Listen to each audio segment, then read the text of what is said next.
મહત્વપૂર્ણ સમાચારથી બુલેટિનની શરૂઆત કરીએ। સુરતની કામરેજ શુગર મિલની ચૂંટણીની મતગણતરી હાલ થઈ રહી છે। ઉમંગલ હોલમાં ચુસ્ત પોલીસ બંદોબસ્ત સાથે આ મતગણતરી હાથ ધરવામાં આવી છે। સહકાર પેનલ અને કિસાન પરિવર્તન પેનલ વચ્ચે અહીં સીધો જંગ છે।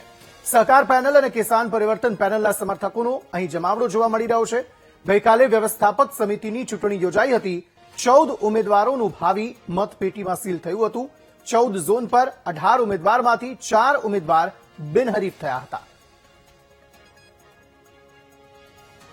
સુરત જિલ્લામાં સહકારી મંડળીઓમાં એક પછી એક ચૂંટણીઓ આવી રહી છે। ત્યારે સાયણ સુગર અને જે બારડોલી સુગર હતું જેની ચૂંટણી પતી ગયા બાદ કામરેજ સુગરનું ગતરોજ મતદાન થયું હતું અને આજે ઉમા મંગલ હોલ ખાતે મતગણતરી શરૂ થઈ ગઈ છે। હાલ મતપેટી મૂકી દેવામાં આવી છે અને હાલ થોડા સમય બાદ મતગણતરી શરૂ કરવામાં આવશે। ત્યારે જે કામરેજ સુગર મિલની અરળ ઝોન છે જેમાંથી 4 ઝોન જે ઉમેદવારો હતા એ બિનહરીફ થયા હતા। ત્યારે 14 જે ઝોન છે 14 ઉમેદવારો વચ્ચે ચૂંટણીનો જંગ ખેલાયો હતો। સહકાર પેનલ અને કિસાન પરિવર્તન પેનલ આ બે પેનલ દ્વારા સામસામે ચૂંટણીનો સીધો જંગ જોવા મળ્યો હતો।